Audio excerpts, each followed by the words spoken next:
Chhatrapati Shivaji park मैदानातील शिवतीर्थावरती दरवर्षी दसरा मेळाव्यानिमित्त शिवसेनेचा दसरा मेळावा पार पडतो। शिवसेनेमध्ये फूट पडल्यापासून शिवसेना उद्धव बाळासाहेब ठाकरे पक्षाचा दसरा मेळावा हा शिवतीर्थावरती पार पडतो। दादरच्या छत्रपती शिवाजी पार्क मैदानातील या मैदानामध्ये ऐतिहासिक अशा मैदानामध्ये हा दसरा मेळावा पार पडतो। मात्र नेहमी प्रश्न उद्भवतो म्हणजे परवानगीचा, कारण सुरुवातीला ज्यावेळेला फूट पडली होती त्यावेळेला नेमकं मैदान कोण मारणार असा प्रश्न उपस्थित झाला होता।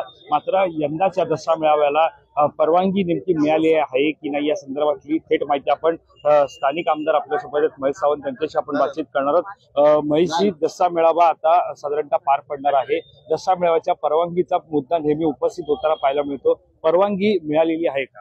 परवानगी मिळाली। आम्ही मीडियाला सांगितले सुद्धा की छत्रपती शिवाजी पार्क मैदानात जो काही दसरा मेळावा होणार तो अतिशय दिमागदार होणार आहे।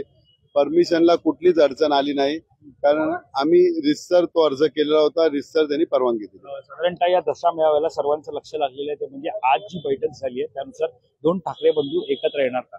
दोन ठाकरे बंधू याच्या अगोदर एकत्र आले ना मेळाव्याला दसरा पण मेळावाच होता, वळलीला झाला तो पण मेळावाच होता ना, का बैठक नव्हती। त्यामुळे दोन ठाकरे ऑलरेडी एकत्र आले। हे शिवतीर्थावरती जो दसरा मेळावा पार पडतो तो ऐतिहासिक आहे, शिवसेनेचा पारंपरिक मेळावा आहे आणि साधारणतः राज ठाकरे यांनी शिवसेना सोडल्यापासून त्या मंचावरती ते कधी आले नव्हते। त्यामुळे आता प्रतीक्षा आहे की या शिवतीर्थावरील या दसरा मेळाव्याला राज ठाकरे येणार। नाही, तुम्हाला चुकीचा बोलताय। बाळासाहेबांच्या स्मृती दिनानिमित्त राजसाहेब या शिवतीर्थावरती दोन्ही भाऊ त्याशिवाय सुद्धा एकत्र आले होते। त्यामुळे ते आता बघा, निमंत्रण देणं, त्यांना हे करणं हे आम्ही साधे कार्यकर्ते आहोत।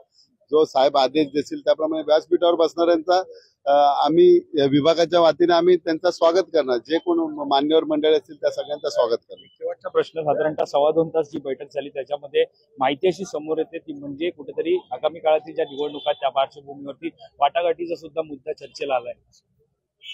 बघा, कुठलीही गोष्ट दोन जेव्हा माणसं एकत्र येतात या दोन पक्ष येतात तेव्हा त्याच्यामध्ये वाटाघाटी आणि बोलणं तर होणारच, साहजिक आहे। ते कोणी सांगू, तर दोन मित्र एक आली तरी एकमेकाचा विचारमय होतच असतो। त्याप्रमाणे दोन पक्ष नेते आणि महाराष्ट्रातले प्रमुख दोन पक्ष आहेत जे मराठीची अस्मिता जागवतात, ते पक्षांचे प्रमुख एकत्र बसले असतील तर काहीतरी त्यांच्यात वाटाघाटी किंवा बोलणं झाले असेल।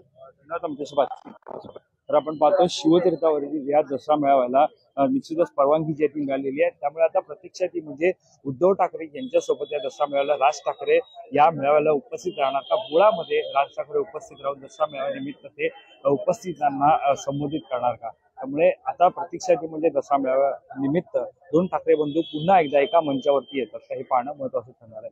कॅमेरा पर्सन अवधेश परिसर, पाटील, मुंबई।